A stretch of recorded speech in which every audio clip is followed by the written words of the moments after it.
Bueno, ¿qué tal a todos? Muy buenos días. Yo soy el doctor René Rodríguez Gutiérrez. Y pues bueno, esta es la primera clase, desde luego, que tengo con ustedes. Soy endocrinólogo, médico internista, eh, hago mucha investigación. Y bueno, desgraciadamente nos toca de manera virtual nuevamente. Para los que no me conocen, usualmente soy así medio preguntón, siempre es en un buen sentido, nunca es en afán de hacerlo sentir mal, ni mucho menos, es en afán de que entre más puedan interactuar ustedes, mejor es la sesión para todos. Es-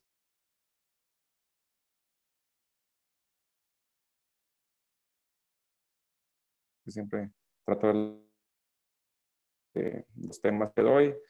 Es un poco más cosas prácticas que les sirvan para su vida realmente en la práctica de los temas que doy, más aparte las perlas para el examen, ¿verdad? Pero trato un poquito de aterrizar el tema a su práctica que van a tener el día de mañana. Y bueno, la intención es que se puedan llevar lo mejor. Nuevamente esta hora pues es suya, entonces son de lo que preguntas. La clase de hoy es, yo diría, tremendamente importante porque les puedo garantizar y eso es una garantía, que el primer día, y se van a acordar de mí, bueno, espero que se acuerden, ¿verdad? Que estén en su servicio social y que estén frente a una cantidad seguramente una lista de 10 pacientes, por lo menos, que van a tener el primer día que estén ahí. Les puedo súper extra ultra garantizar, pero es de una garantía que no menos de 5 pacientes van a tener algún componente del síndrome metabólico. Entonces es indiscutible, ahorita vamos a ver los porcentajes, es increíble lo que vivimos. Y entonces, dada esa situación, pues este es un tema muy importante para ustedes, ¿no? O sea, no estamos hablando de algo que van a ver de vez en cuando, como van a ver grapes, que pues los grapes sí los ven, pero lo van a ver a lo mejor una o dos veces en el año. Que es importante que lo conozcan, pero este primer día que ustedes practiquen, les puedo garantizar que en su familia hay más de uno, si no es que varios, que tengan algún componente del síndrome, y por lo tanto, pues creo que crítico para ustedes, ¿no? Pero bueno, yo traigo siempre preparados diapositivas que son distintas a las de la clase, con algunas preguntas y algunas reflexiones que quisiera hacer con ustedes. Pero, pues bueno, no sé si antes haya preguntas, dudas, quieran comentar algo. Doctor, se ha estado, pues muchos compañeros ya dijeron que se le ha estado trabando de que el video, o sea, ahorita hace como unos 2 minutos le escuchaba como medio entrecortado. Ok. Pues yo aquí los veo a todos moviéndose muy bien, no sé, ¿me siguen escuchando mal o no? No, doctor, se escucha perfectamente. Sí, o sea, es como a momentos nada más. Fue hace un momento, pero fue muy poco. Luego ya se volvió a escuchar Ok. todo bien. Bueno, Pues al se menos supone que estoy aquí en la mejor en- conexión que tenemos, pero sí, si sucede eso, bueno, avísenme y me trato de mover. Este, pero bueno, dudas, preguntas, empiezo yo con lo que tengo, ¿qué quieren que hagamos? Sí, empiece, doctor. Sí, doctor, lo escuchamos. Con lo que dijo de sus diapos. Bueno, digo, con la cosa de que este es su tiempo bueno, sí me gustaría que hubiera preguntas o dudas de parte de ustedes. En el momento en que me quieran interrumpir, lo pueden hacer. Yo creo que se sientan cómodos conmigo. La verdad es que lo que yo quisiera es que aprendan, y si se equivocan, pues para eso vienen aquí a la clase, yo les ayudo a que los conceptos los tengan mejor, no pasa nada, ¿ok? Bueno, que les comparto entonces la pantalla.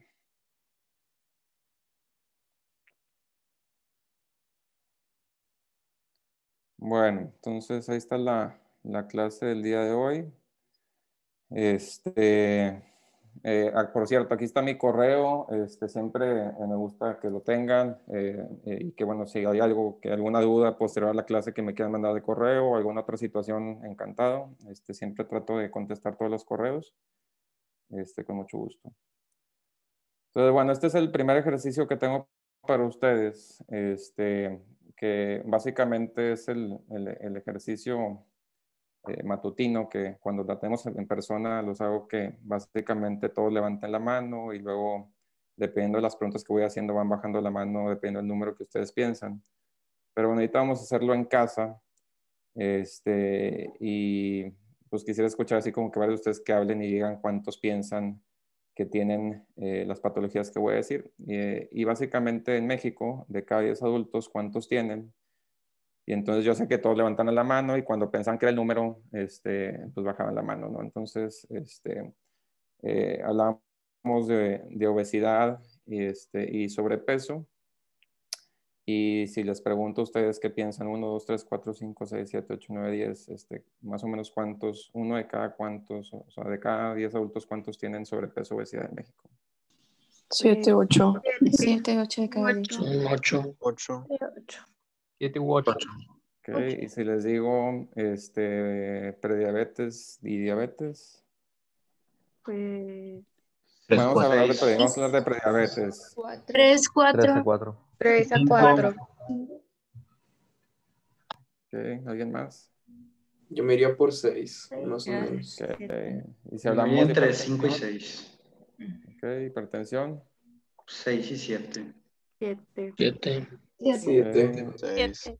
5. bien. 3 a 4. 3 a 4. Dislipidemias, 3 a 4.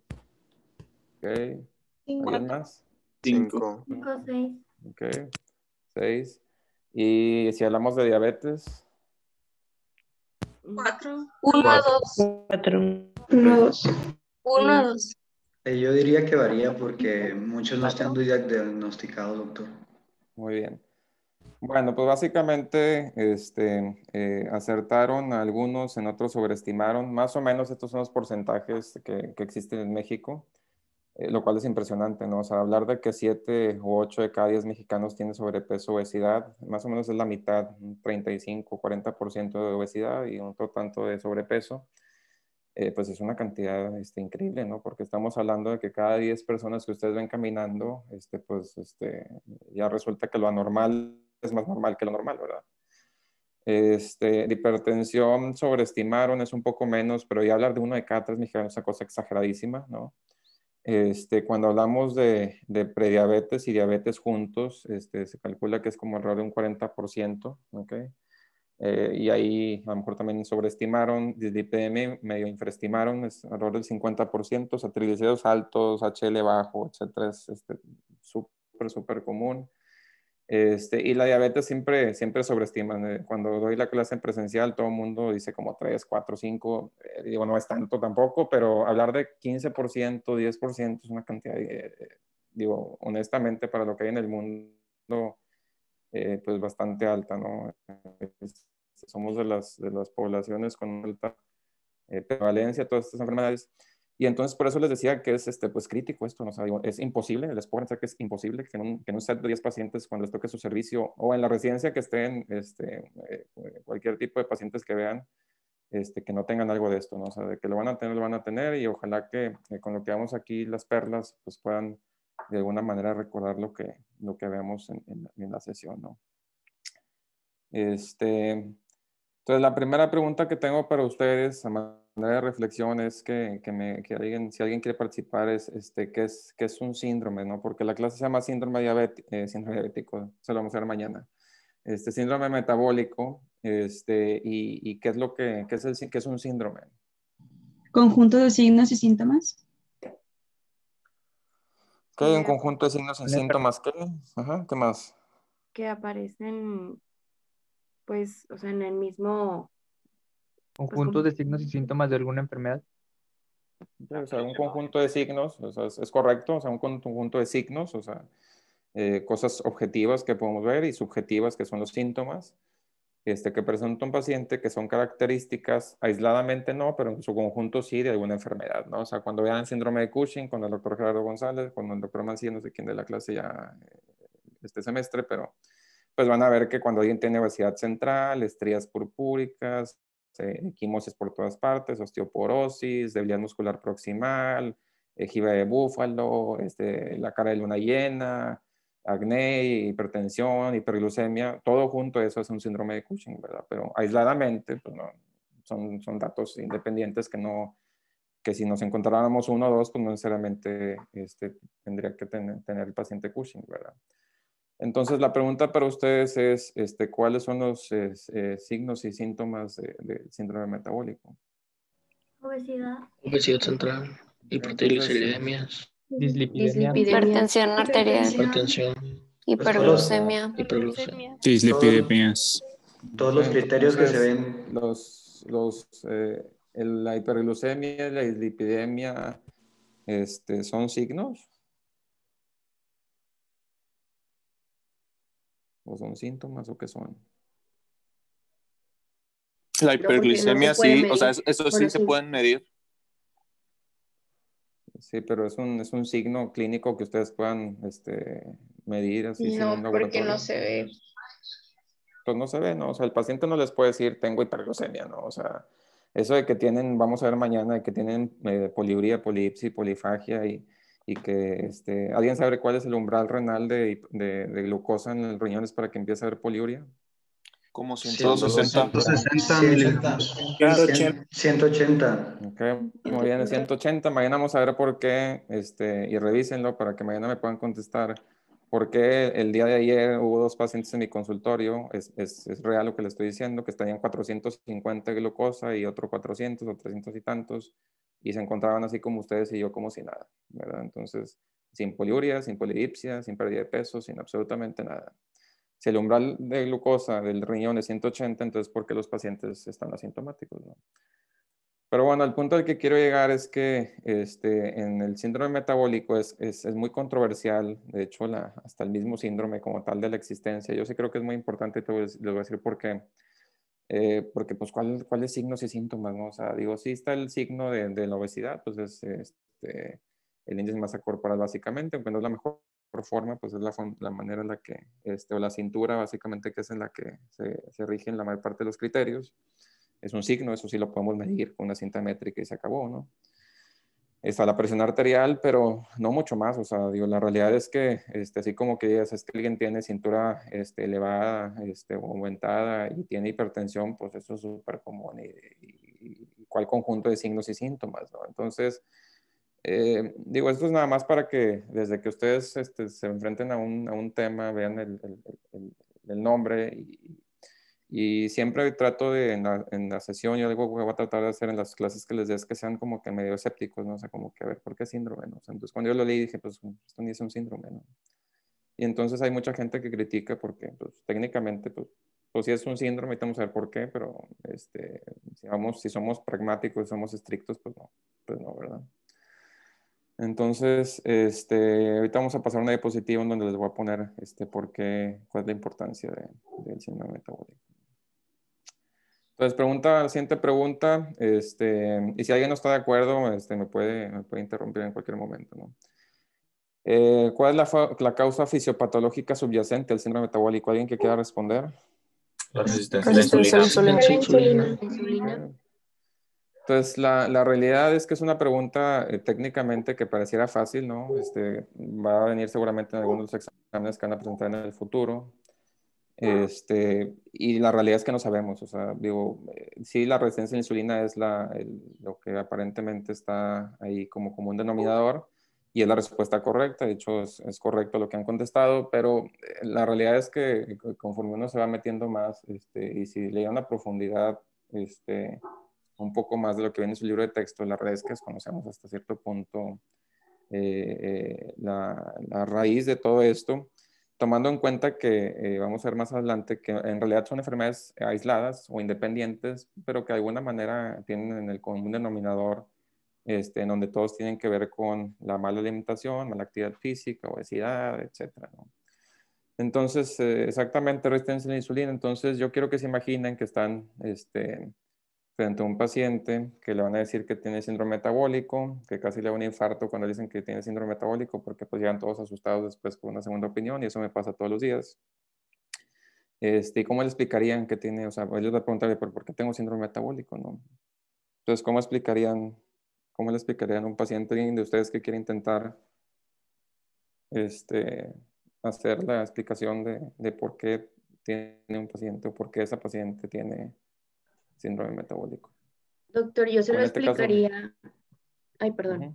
Sí, adelante, adelante. como que es una cadenita, o sea, para que lo puedan entender, o sea, que partimos a veces desde un punto, pero con exactitud, o sea, si lo investigamos, pues a lo mejor no partiríamos del mismo Tú punto imagínate que todos los pacientes, no yo soy tu partieron igual. paciente, yo soy René, y soy don René, o como quieras decir, o señor René, o René nada más, y ya explícame, ¿por qué tengo, Mariana, síndrome metabólico? Bueno, usted yo creo que, bueno, no yo creo, tiene síndrome metabólico, todo parte desde lo que es su aumento de peso, bueno, en este caso no sé si tenga sobrepeso o obesidad, tampoco no sé qué tipo tenga, pero bueno, imaginemos que tiene una obesidad, entonces todo parte de que estuvo, bueno, ya hizo un sobrepeso, una obesidad, y eso generó que se generaría, eso generó que hiciera mucha insulina, una hiperinsulinemia. Su páncreas empezó a secretar mucha insulina y posterior a esto,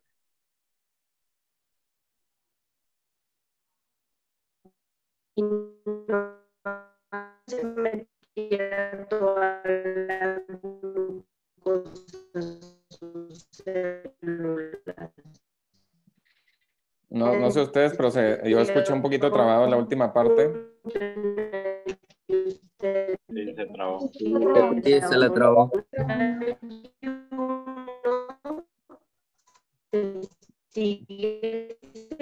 Bueno, vamos a esperar a que termine, ahorita alguien más intenta.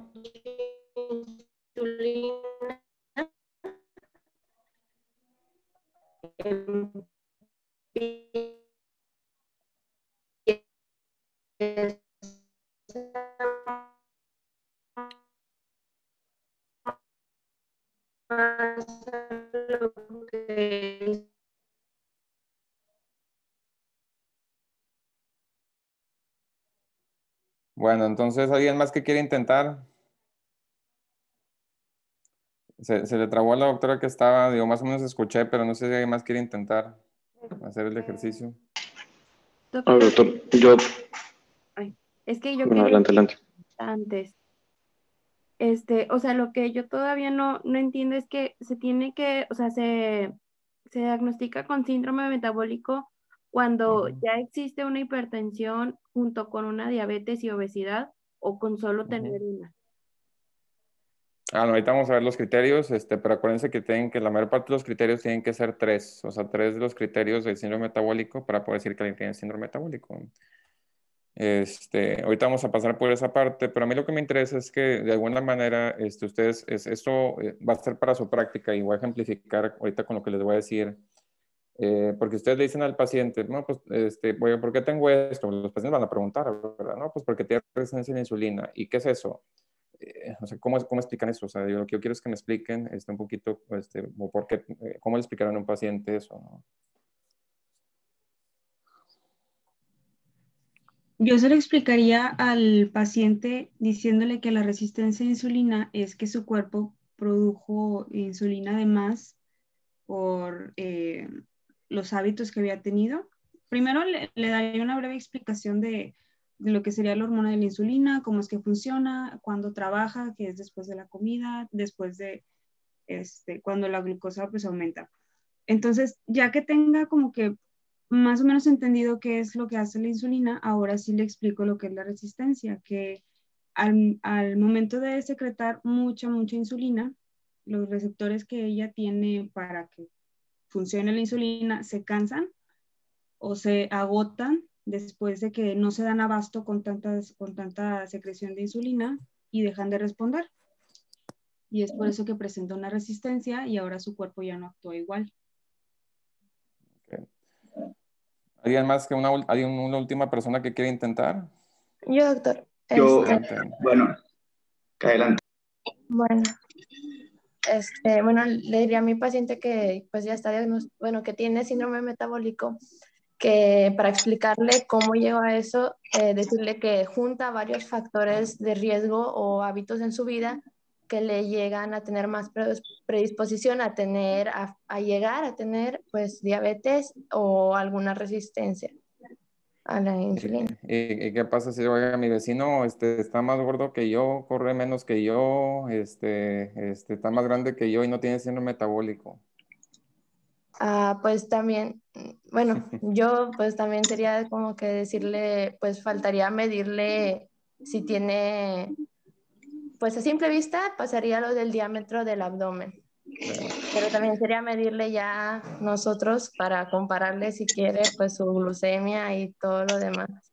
Bueno, pues miren, no es tan mal, es correcto todo lo que han dicho, no es incorrecto, pero imagínense que ustedes, está un paciente, obviamente, y esto puede ser desde alguien que no tiene estudios hasta alguien con doctorado, o sea, alguien físico-químico, o físico-matemático, lo que ustedes quieran con doctorado, y la verdad es que imagínense, o sea, si ustedes empiezan a hablar de insulina y del páncreas y de la resistencia a la insulina y los receptores, o sea, pues te quedan así como que, what, ¿no? O sea, imagínense que le dijera, no, pues sabe qué es que la situación de la insulina es una hormona polipeptídica, una cadena alfa y beta con 2 puentes de sulfuro, en la cual se secretan en las células beta los islotes de Langerhans a nivel pancreático. Entonces la insulina, una vez que es secretada en una primera fase y después en una segunda fase, o sea, imagínense lo que eso significa para un paciente. Digo, me estoy yendo al extremo más técnico, más científico. Obviamente el paciente cuando escucha eso, número uno, no les entiende nada, número dos, pues puede decir como que si el doctor parece que sabe mucho, pero finalmente una responsabilidad para ustedes como médicos, y es realmente el objetivo de la diapositiva, es que tienen que saber mucho y tienen que hablar en lenguaje técnico médico cuando están con médicos, pero cuando están con pacientes es importante que sepan, y para todas las enfermedades sepan cómo explicarlas, ¿verdad? Porque finalmente el paciente tiene que entender, tiene que percibir la importancia o saber la situación que está detrás para poder realmente seguir el tratamiento que ustedes proponen, porque de otra forma, pues son cosas que no se sienten, ¿no? O sea, de alguna manera el paciente no siente nada por la hiperglucemia, no siente nada por la hipertensión, no siente nada por la hipertrigliceridemia, no siente nada porque el HDL esté bajo, y entonces, pues, ¿por qué hacer algo, no? Y no entiende por qué tiene la situación, ¿no? Entonces, la resistencia a la insulina, o sea, como perla, y se les pasó el costo, y hay diferentes formas de hacerlo, pero yo lo hago así. Es que le digo, pues mire, don René, la situación con ustedes es que de alguna manera los azúcares, en donde los azúcares pueden ser desde un azúcar simple, bueno, como es una fruta, un azúcar de esos que ya conocemos que son malos, como son los pasteles o postres, de alguna manera le caen mal, ¿no? Entonces, cuando usted los come, pasan por su estómago, y una vez que pasan por su estómago al intestino, y el intestino es como una esponja en donde se absorben esos azúcares, pasan a la sangre.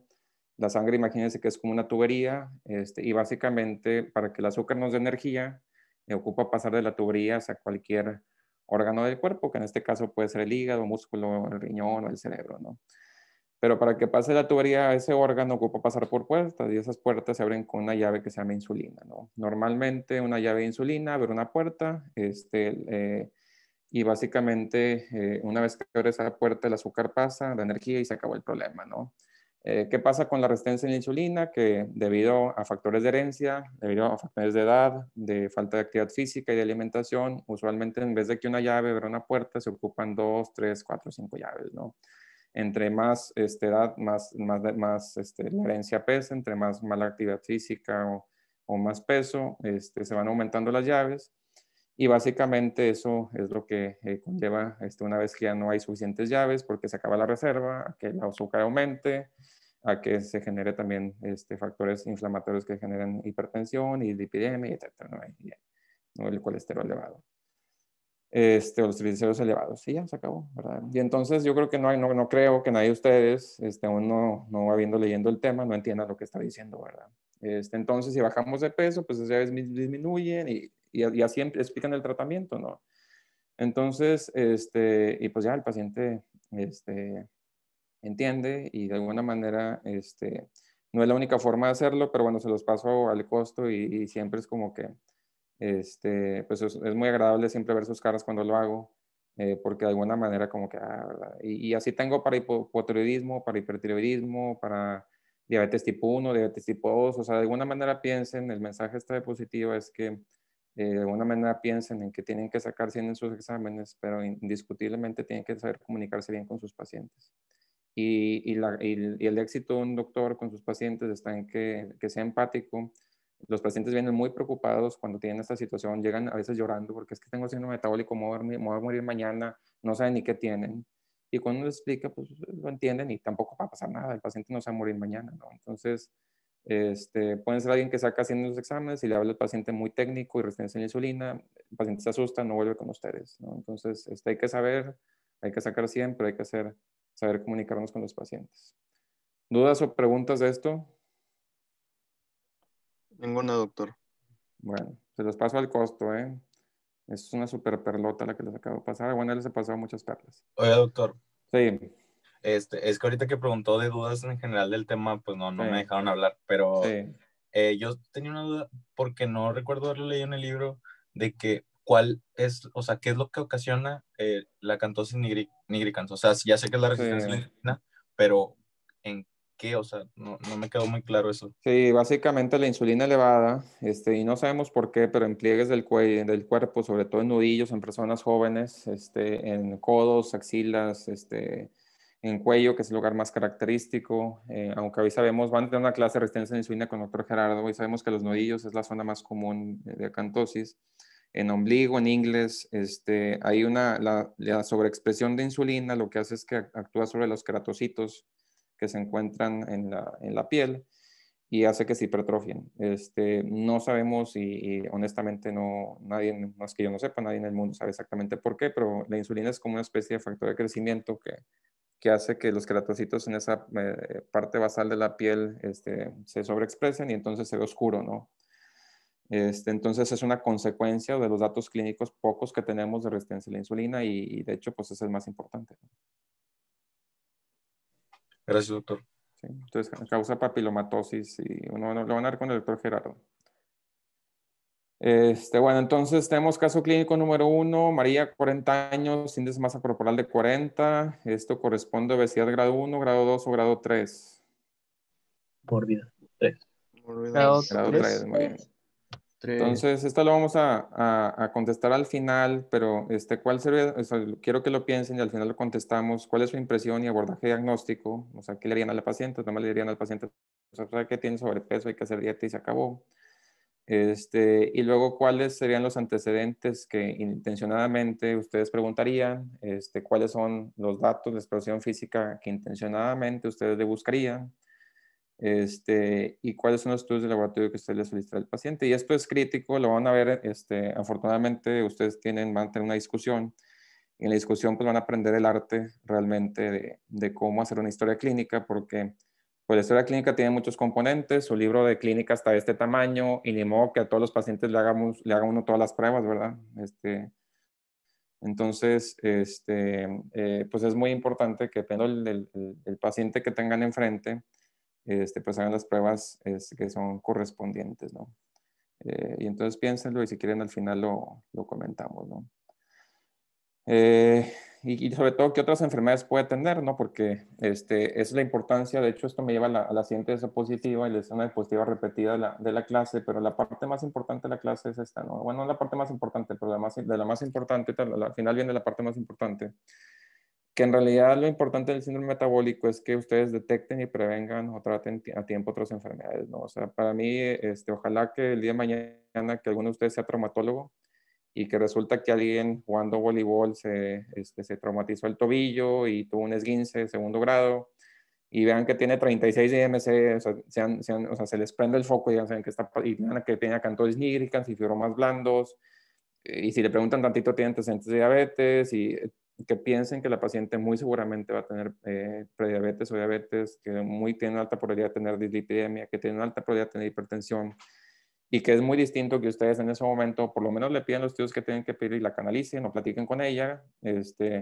o la dejen ir y que los 5 años aumente todavía más de peso y que tenga una situación de un accidente cardiovascular, el cual pudo haberse prevenido si ustedes hubieran visto al paciente de manera holística, ¿no? Entonces, esa es la real importancia, y ojalá el día de mañana sean ginecólogos, urólogos, o sea, cualquier cosa que hagan, y aunque no se dediquen a tratar pacientes metabólicos como tal, que como médicos de primer contacto que todos somos y que todos tenemos que hacer, pues tendremos que hacerlo, ¿no? Entonces, que se acuerden que la posibilidad de que cuando alguien tiene un componente, la posibilidad de que tenga otro, por lo menos aquí en México y en muchas partes del mundo, es extremadamente alta, ¿no?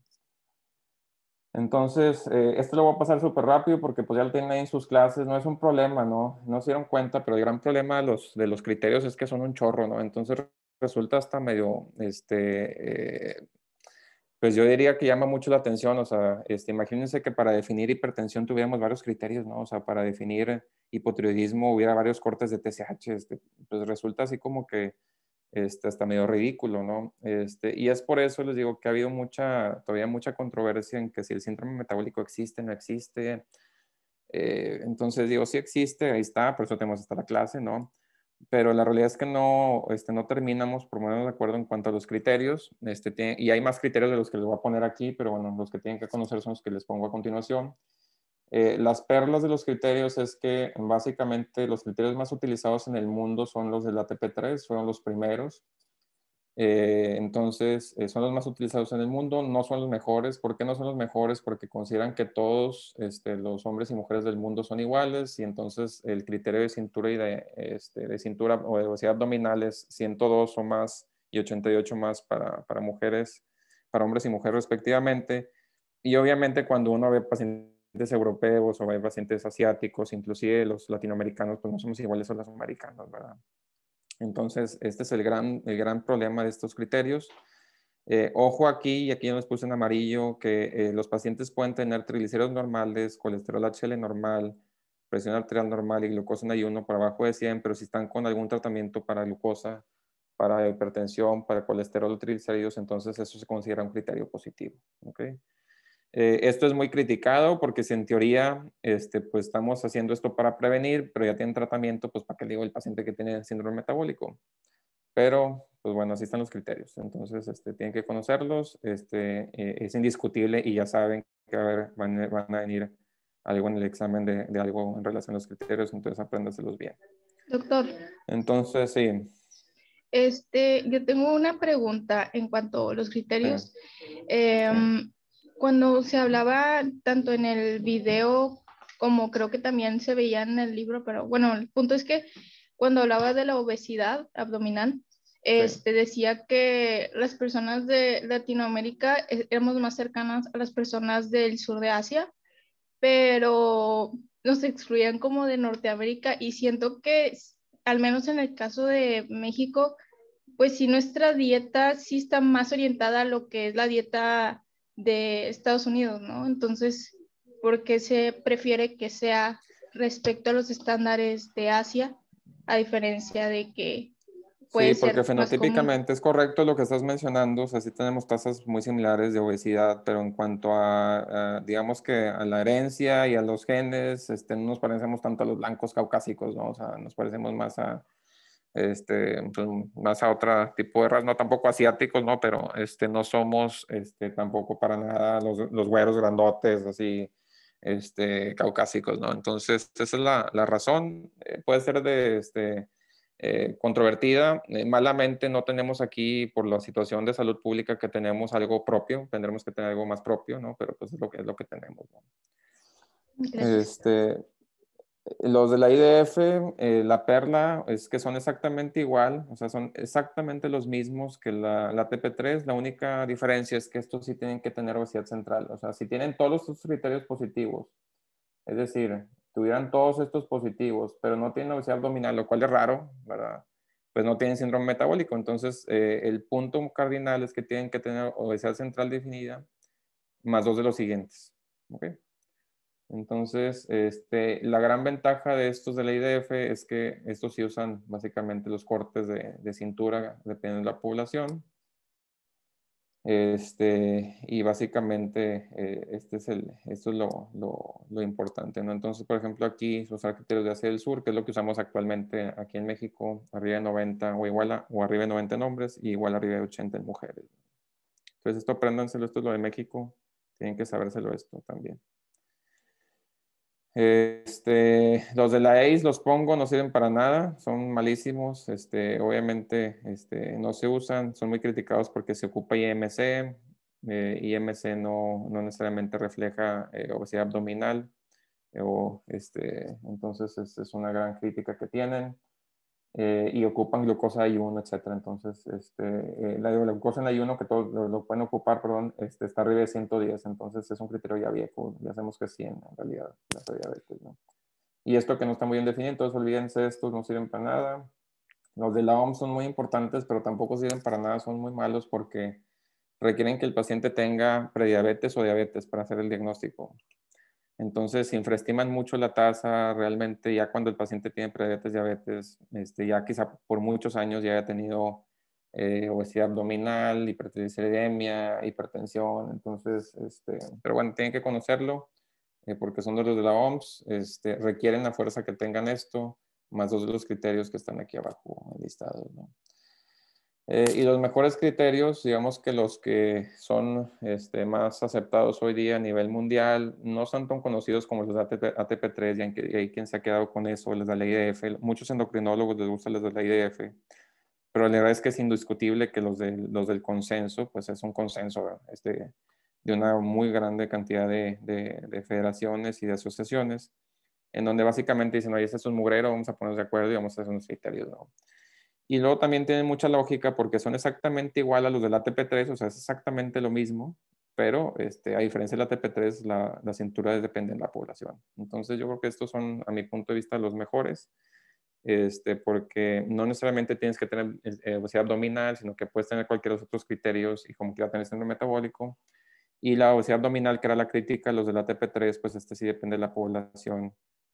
Y básicamente es esto, ¿no? Lo que decíamos, bueno, y esto pues lo va rápido porque en realidad ahí lo tienen, es nada más pues tienen que machetearse y apréndanse de memoria los criterios, y básicamente, pero bueno, es que ya pasar las piezas son las perlas, básicamente los criterios. ¿Dudas o preguntas? Yo tengo una duda, doctor. Tanto ATP y Igual que los del IDF. APT3 tienen que tener 3 criterios o más para hacer eso. Sí. Okay. Tanto Sí, IDF, AC, OMS y consenso, todos tienen que tener, todos cuentan como si tuviera tratamiento antihipertensivo, antitriglicérico y eso. Sí. En OMS y en AC también. Sí, es una gran, gran crítica que se le hace, pero sí, o sea, si tiene tratamiento para glucosa, tratamiento para lípidos, pues se considera que es positivo el signo. Más que el signo, pues el dato de laboratorio, ¿verdad? Doctor. Okay. Sí. Entonces, podríamos decir que el síndrome metabólico sirve más como una clasificación para prevenir enfermedades que pudieran ser peores a largo plazo. O sea, ese es el motivo. La importancia, les digo, la importancia es la poesía que les puse, o sea, la importancia es que ustedes ven ahí con hipertensión, pues no se les olvide que está bien, o sea, oiga, doctor, vengo por hipertensión, no se les olvide que tienen que checar la cintura y que seguramente ese con hipertensión 90% va a tener obesidad y 50% va a tener prediabetes y seguramente va a tener dislipidemia. Entonces, que lo evalúen holísticamente, ¿verdad? O sea, que les digo y si no son médicos de primer contacto porque ya pasaron a ser urólogos o ya pasaron a ser neurocirujanos, pues que tengan el tacto y decirle, oiga, don Juan, nada más haga estos estudios y vaya con este médico internista o etcétera, ¿verdad? O me los manda y yo los veo, o sea, porque ustedes los pueden ver, ¿verdad? Y si están normales, pues van a estar normales, pero como quiera, si lo ven con obesidad, pues le pueden recomendar, oiga, vamos a tratar de hacer esto, o lo mandan con un nutriólogo, o sea, que hagan algo al respecto, ¿no? Realmente, las enfermedades, vamos a ver más adelante, no hay un medicamento para síndrome metabólico. Todas las enfermedades se tratan claramente, o sea, tengas o no síndrome metabólico, no es diferente a la hipertensión o la glucosa. Pero el punto cardinal es que ustedes se recuerden que existen juntos, o sea, que de alguna manera no se les pase por enfrente, que traten la hipertensión y que el paciente tiene diabetes porque no se siente la diabetes, ¿verdad? Y que ustedes pudieran haber ayudado a que el paciente no tuviera retinopatía o que no tuviera enfermedad renal crónica, etcétera, ¿verdad? ¿Sí o no? Sí, entonces, esa es la situación más importante del síndrome, por la cual yo creo que es crítico para todos los médicos, pero sobre todo los que somos médicos de primer contacto, que deberíamos estar todos, porque pues todos finalmente así tendremos que hacerlo, aunque seamos súper especialistas en algo, pues ojalá sean sensibles a a querer ver siempre al paciente de manera integral y de una manera holística, como es lo que intentamos aquí en la facultad que se lleven eso a lo largo de su carrera. Doctor, tengo una duda. Sí. En el caso de las embarazadas, ¿se les dice vuelve 9 meses o cómo se hace la exploración? No, pues ahí sí no. Exclusivamente, eso excluye embarazadas. O sea, embarazadas, pues obviamente el periodo abdominal no sirve. Hay cambios hormonales que causan hiperglucemia. El mismo embarazo en estado que favorece hipertensión. Entonces, olvídense embarazadas, pues no entran aquí. Ok, gracias. Pero buena pregunta.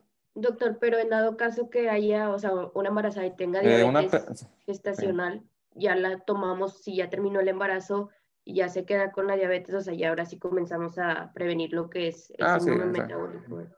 así es, exactamente. Doctor, yo opino que está bien decirle a los pacientes, aunque ya tengan un tratamiento para diabetes o hipertensión, porque muchos no siguen el tratamiento o lo siguen hasta que se sienten mal y luego lo retoman.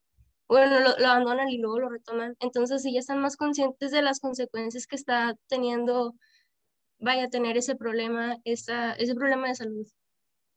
Sí, claro, no hay que hacerlo. O sea, digo, indiscutiblemente hay que hacerlo.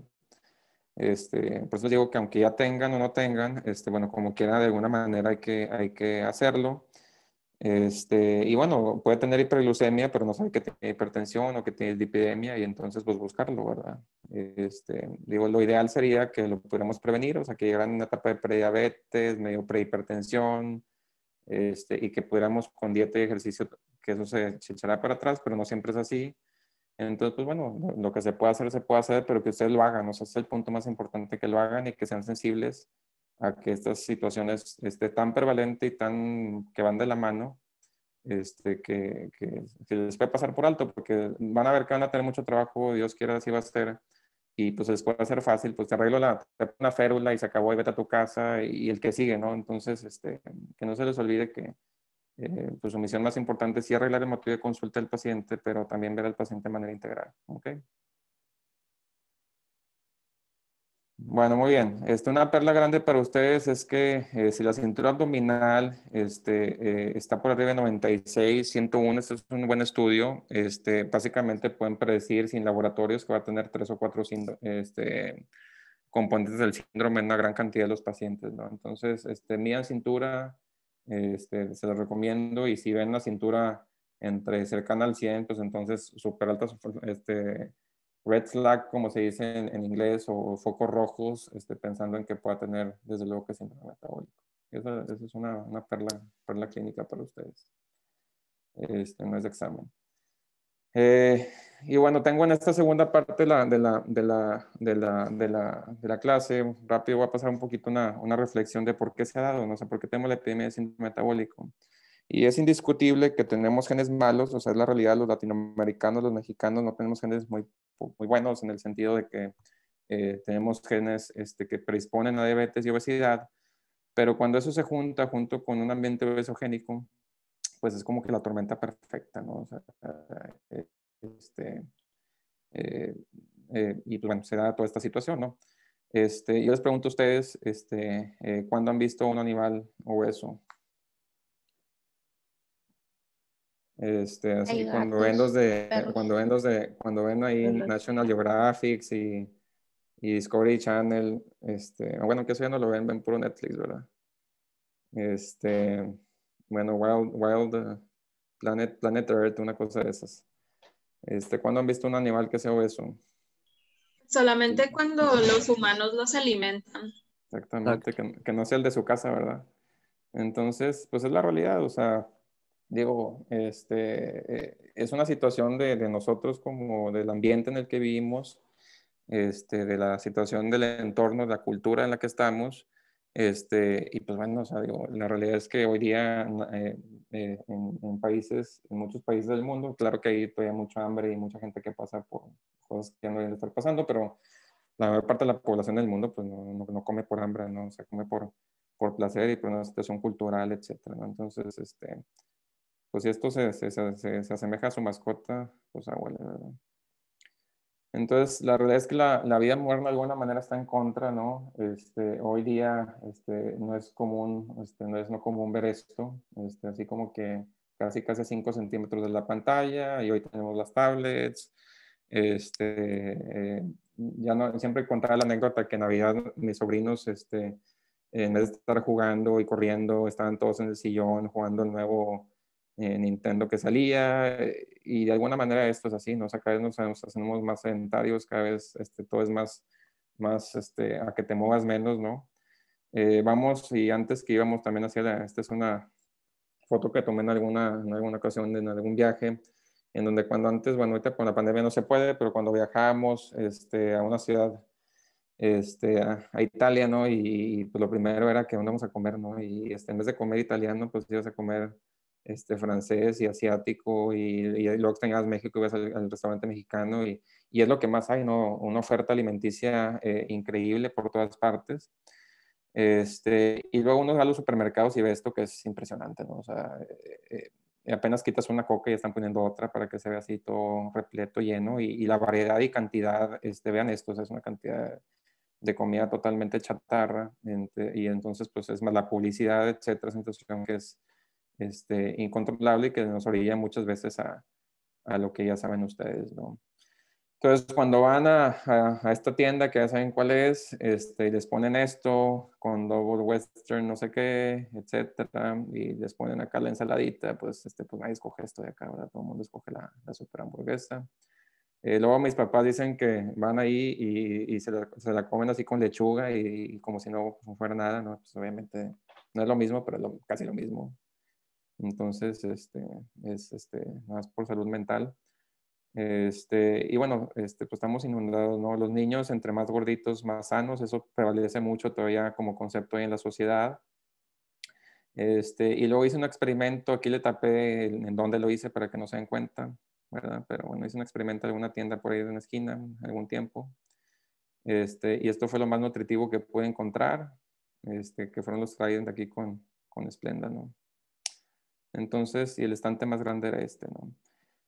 Entonces es un problema, ¿no? Es un problema porque yo siempre les digo que, oye, pues le echas muchas ganas en el consultorio, estoy ahí media hora explicándoles que si la llave, que si no la llave, y que le eche ganas, y aquí con ustedes le echo muchas ganas. Y antes hacía el chiste de que los pacientes salían apenas de mi consultorio y enfrente había una tienda precisamente de esto, y en la siguiente esquina había unos tacos, y ustedes salen de la clase, y antes cuando no había COVID y estaban en el auditorio, pues salían y ahí estaba el Kansas, y el Oxxo, y el Seven, etcétera. Que ahorita el Kansas no sé si sea cierto, confírmenme si es cierto o no, es cierto que lo cerraron. No, nada más el familiar estaba diciendo que pues es muy riesgoso para el señor tenerlo abierto, entonces se supone que es un cierre temporal, pero Y bueno, ya me no quitaste, sé. me ocupaste una preocupación de encima, porque ¿cómo es posible que el Kansas, siendo tan famoso y tan emblemático en esta facultad de medicina, se haya cerrado?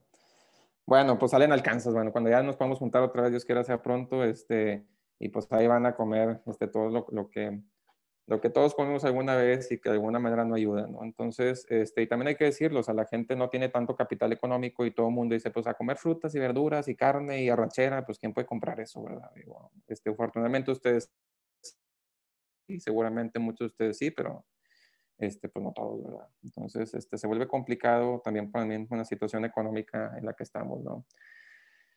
Entonces, pues es increíble, ¿no? La siguiente vez que ahorita no lo hacemos tan frecuentemente porque pues, por la pandemia no lo hacemos, pero en los supermercados es increíble. Realmente la siguiente vez que vayan, observen las islas. Y si no es Navidad, es San Valentín, y si no es San Valentín, es Día del Niño, y si no es Día del Niño, es Día del Madre, Día del Padre, de los abuelitos, y luego viene Halloween, y luego viene, o sea, siempre hay algo, ¿no? Día de Muerto y Pan de Muerto, y es increíble la oferta en la que tenemos y a lo que nos enfrentamos. Véanlo y resulta pues bastante increíble, ¿no? Razón por la cual no sé si alguno de ustedes han tenido la oportunidad de ir a supermercados en Europa, y se los juro que pues miden 10 por 10, estoy hablando de 10 metros por 10 metros, o sea, aquí miden los que les gusta 500 por 500. La última vez, siempre platico la anécdota, estaba en Portugal. Y pues bueno, como buen mexicano tenía ganas de unas papitas, había llegado a un congreso europeo de diabetes y tenía ganas de unas papitas con coca. Pues ahí salgo a caminar y para mi sorpresa pasaron más de una hora en que encontré un pequeño 2 por 2 metros.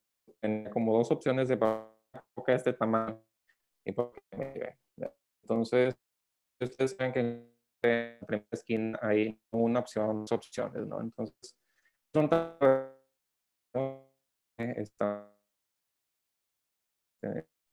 Doctor, no se escuchó. Sí. Mm, ¿Me escuchó? ¿Ya escucha mejor o no? sí, pero antes se trabó, doctor. Bueno, pues les decía que es un problema, ¿no? Que vayan al al supermercado, vayan y vean todas las cosas que nos ofrecen y por qué en situaciones, en lugares en donde hay menos obesidad, pues la oferta es mucho menor. En Europa les decía que es más, los supermercados son más pequeños y las opciones son mucho más limitadas. Y sobre todo la parte de las porciones, ¿no? ¿Sí me están escuchando o no? Sí, doctor. Okay. Las porciones es un problema, ¿no? Porque no sé ustedes, pero a mí me tocó vivir la coca de los 255 mililitros y luego la de 325 y luego la de 500 y luego la de 1 litro y luego sacaron la de 2 litros y luego 2.5 o de 3, ya no me les falta que sacar una Coca-Cola que sea de garrafón, ¿verdad? Y así las pizzas, chica, mediana y grande, y luego ultra grande, y luego Dominator y Terminator y super extra gigantes, y es un problema, ¿no? O sea, sale una cosa de este tamaño, ¿no? Y entonces es un problema, ¿no? En los países en donde hay más obesidad, todo el mundo saca porciones gigantescas, y uno va a Europa y las cocas son de este tamaño. Ya se está trabando de nuevo. También está trabando de nuevo. Pues yo tengo conexión. No sé qué esté pasando. ¿Me escuchan o no? Ya se escucha. Sí, doctor, es que como que es ¿O se muy... escucha trabado? Bueno, entonces como que de alguna manera toda esta situación, la herencia, la cultura y toda esta situación juega en nuestra contra, ¿no? Hay un estudio en JAMA en donde el tiempo de ver televisión se asocia a diabetes, pero afortunadamente no mortalidad cardiovascular de manera significativa, ¿no? Entonces, de alguna manera, pues es importante esto, ¿no? Y la verdad es que es una tolerancia social, ¿no? Es un concepto interesante porque yo siempre les ponía el ejemplo de que qué pasaría si yo estoy aquí enfrente de ustedes, aunque sea por video, y me ven así como que fumando marihuana o inyectándome heroína, pues olvídense, ¿verdad? O sea, se acabó mi carrera, me denuncian, se acabó, ¿no? ¿Qué pasaría si yo aquí estuviera con una lata de cerveza o con una botella de whisky aquí al lado? Pues a lo mejor también, ¿verdad? A lo mejor no se acaba mi carrera, pero pues a lo mejor me corren, me denuncian, qué sé yo, ¿verdad? ¿Qué pasaría si estoy fumando? Pues a lo mejor no pasa gran cosa, a lo mejor nada más ustedes van a hablar mal de mí. Antes se fumaba en todas partes, ¿no? Los pacientes, los doctores consultábamos fumando. Ya no me tocó a mí esa época, pero sí sé que sucedía. Pero como que ya no es una muy buena impresión del doctor, ¿no? O sea, como que, pues dirán así como que qué raro, falta respeto, etcétera, ¿no? Pero ¿qué pasa cuando el paciente llega a mi consultorio y me trae unas galletas y es diabético y aparte está descontrolado? Bueno, dice, doctor, pues vamos a echarnos las galletas aquí usted y yo, que al cabo usted me da tratamiento y me baja el azúcar, ¿no? Entonces es un problema, ¿no? Porque de alguna manera tenemos tolerancia social a eso, o sea, hay una tolerancia social a la alimentación, y de alguna manera pues, es algo que muchos hasta ni reconocen como que esté mal la obesidad y hay quien no reconoce la obesidad como una enfermedad, ¿verdad? Entonces, no digo que obviamente sea igual eso a una situación de drogas, ni de alcoholismo, ni mucho menos, pero es una situación que no es correcta, ¿no? O sea, que nos juntamos a la carne asada y lo último que hacemos es comer carne, ¿no? Porque está el prepostre, el pospostre y está todo lo que viene antes y después, que ustedes ya saben, papitas y muchas cosas que se hace y que al final pues terminas comiendo nada de carne, ¿no? Y eso es para todas las cosas, cosa que lo del COVID ha ayudado, pero no tanto porque ahora estamos en casa y pues en casa está el refrigerador al lado, ¿no? Entonces, ¿por qué es importante? Porque finalmente el tener síndrome metabólico se asocia 400 o 500 veces más si no tiene diabetes la persona que tenga diabetes, y porque las personas que tienen síndrome metabólico tienen cerca hasta, en comparación a personas que no lo tienen, hasta 2 veces más el riesgo de morirse, ¿no? Entonces, Entonces, obviamente, esto hace importante el síndrome metabólico. Voy a pasar esto rápido porque ya tengo 5 minutos aquí con ustedes, pero tienen que ver el síndrome metabólico cuando hay obesidad, como que todo esto puede estar debajo, ¿no? Entonces, o si fuera diabetes, que obesidad pudiera estar debajo. Entonces, pensar en todas las enfermedades que pueden estar o que pueden estar en el futuro. Y esa es la parte más importante del síndrome metabólico. Nuevamente, que ustedes puedan detectar a tiempo, prevenir si es posible, y si ya tiene el paciente, bueno, tratar a tiempo las enfermedades, ¿no? Y esta es la parte más crítica para ustedes. Bueno, la segunda parte más crítica, porque estamos en la última posición, la más crítica, pero me gustaría que se quedara, ¿no? Entonces aquí están los datos que ustedes tendrían que interrogar, tendrían que buscar, pues ver antecedentes familiares de las patologías asociadas, si el paciente fuma o no fuma, actividad física, qué tocó, cuándo, si fuera mujer, si tiene hirsutismo, acné, oligomenorrea, caída de cabello, infertilidad, o alopecia androgenética que se llama en las mujeres, acantosis nigricans, fibromas blandos y alopecia androgénica. Bueno, aquí está que son los datos de resistencia a la insulina como datos clínicos, talla y peso, cintura y cadera, pero sobre todo la cintura más que la cadera, y la presión arterial. Y eso es lo que tendrían que hacer como mínimo, ¿verdad? Los laboratorios que tendrán que solicitar no ocupan más que una glucosa plasmática en ayuno y un perfil de lípidos y se acabó. ¿Okay? O sea, para poder definir realmente, no ocupan pedirle, les encanta pedir VH, química completa, perfil de 24 elementos, HOMA, insulina, curva de tolerancia a la glucosa, hemoglobina glucosilada. Los pacientes tienen que pagarlo, o sea, alguien lo paga. Y si no han visto las cuentas de esos estudios, son como 4,000 pesos en lo que les dije, más general de orina y todo lo que ustedes quieran. Entonces no ocupan más que esto, en todo caso. ¿Okay? Y esto les va a salir en a lo mejor 400 pesos al mes en algún buen laboratorio. Doctor, ¿y si de ahí ya sale que está clasificado como prediabético o la glucosa alterada en rangos de diabetes, ya lo podemos pedir entonces? Bueno, eso lo vamos a ver el día de mañana, pero por lo mismo es importante que hay estudios iniciales y que esos estudios iniciales nos lleven al siguiente estudio, ¿no? O sea, si a lo mejor el paciente salía con diabetes, pues a lo mejor le hago otra prueba de diabetes, vamos a hacer esa prueba, pero no de entrada así como que pedir todas las pruebas, ¿no? Que es una práctica muy común, uno lo ve en la consulta y dices, pues, ¿de qué se trata? O sea, estás tratando de adivinar, y el uso racional de los laboratorios, pues pocos médicos son los que la hacen. O sea, todo el mundo pide a ver qué sale y pide más pensando en a ver qué sale, es la realidad, ¿verdad? Ustedes tienen que aprender a cuidar el bolsillo del paciente y aprender sobre todo a que tienen que pedir lo que tienen que pedir, no más y no menos, ¿no? Ok, gracias, doctor. Doctor, yo tengo una duda. Sí. No sé si se vaya a ver más adelante, sino para no interrumpirlo, lo del síndrome de ovario poliquístico. No lo vamos a ver este síndrome.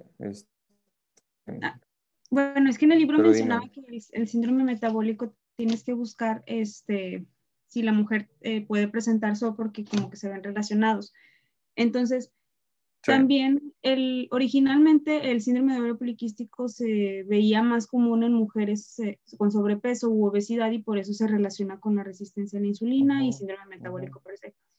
Pero también hay síndrome de ovario poliquístico en mujeres delgadas, pero también en ellas se puede presentar el síndrome metabólico, porque me imagino que, o sea, entiendo que la insulina tiene un papel importante en la regulación del ciclo también. Cuando hay una hiperinsulinemia, ocurren los ciclos anovulatorios. Entonces, aunque la mujer Sí. sea por a lo mejor... Por eso el síndrome metabólico...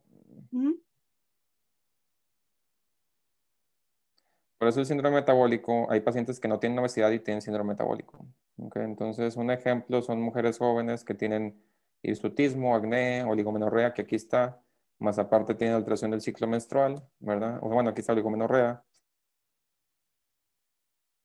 O tenga o no tenga obesidad, ¿verdad? En donde indiscutiblemente la insulina usualmente está elevada y son pacientes que a veces tienen trastornos en líquidos o hipertensión, etcétera. Y si pueden llegar a tener síndrome metabólico también. No es tan común en pacientes de peso normal que lo tengan, porque la mayor parte de ellas no tiene como quiera hiperglucemia, ni hipertensión, ni una dislipidemia. Pero la causa subyacente fundamental,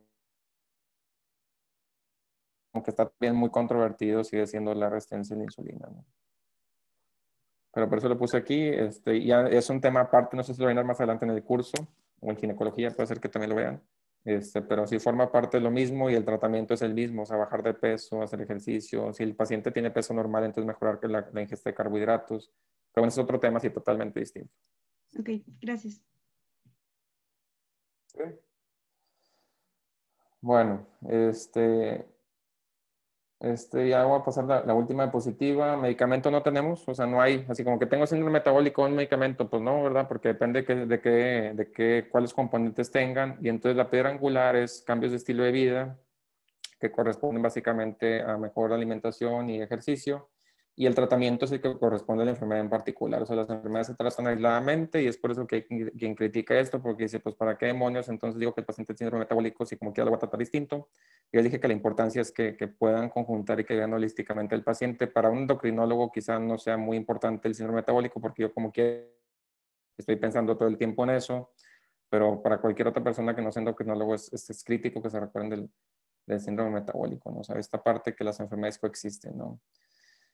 Vamos a pasar a la última diapositiva, en donde finalmente aquí nuevamente para recalcar les he pasado como 5 esta diapositiva. Pero lo que a mí más me gustaría del síndrome metabólico es que finalmente el síndrome metabólico son números, o sea, son criterios, es machete, se tienen que aprender y tienes o no tienes, ¿no? Pero me gustaría, y lo voy a ir tratando de plasmar en las siguientes clases que tenga con ustedes, que ustedes, en primer lugar, en síndrome metabólico tratan riesgo cardiovascular, o sea, el punto es que el paciente no se muera, que no tenga un infarto, etcétera, a final de cuentas. Pero lo más importante es que tratan con individuos, ¿no? O sea, entonces, no todos los pacientes son iguales, aunque tengan los mismos criterios. Todo el mundo tiene un contexto familiar, social y económico y de comorbilidades distintos. Es decir, hay pacientes que tienen artritis, EPOC, y entonces ojalá sean ustedes sensibles a que una cosa es el alma y una cosa es decir tiene 3 criterios y otra cosa es decir que todo el mundo se trata exactamente igual, ¿no? Y eso les digo, voy a tratar de imprimirlo, pues quizá un poco más con el grupo de discusión, pero también aquí con el grupo en general en las siguientes clases, ¿no? O sea, apréndense los criterios, pero acuérdense que hay que saber comunicarse con los pacientes, ya les di algunas perlas de eso, y sobre todo aterrizar el tratamiento a las necesidades de un individuo en donde no todos indiscutiblemente son iguales, como los criterios así numéricos nos parecieran hacer ver, ¿no? Entonces, esta es la parte más relevante. Y aunque ya estoy pasado de tiempo, pues no sé si tengan alguna duda, pregunta o algo más también para que lo recuerden. Como quiera, mañana nos vemos, ¿no? Entonces, mañana es una clase pues, sencilla, diría yo, de diagnóstico. Y también hay tiempo para ver dudas si quieren de esto. ¿Dudas, preguntas, alguna cosa extra que quieran? Ninguna, doctor. Muchas gracias. Sí. No, doctor, gracias. Gracias, doctor. Una pregunta, doctor. Tengo una Muchas duda. gracias, doctor. Que tenga buen día. Gracias, doctor. Gracias, doctor. ¿Qué necesito hacer para conseguir la grabación de la clase? Ahí sí no sé, pero busquen yo creo que a Norma en endocrinología, o a Erika en medicina interna y seguramente ellas tienen la respuesta a esa pregunta. Ok, ya está. Gracias. Bueno, se cuidan mucho, nos vemos mañana, échenle ganas, cuídense mucho. Igualmente. Gracias, doctor. Hasta luego. Hasta luego. Adiós, doctor, Bye. gracias.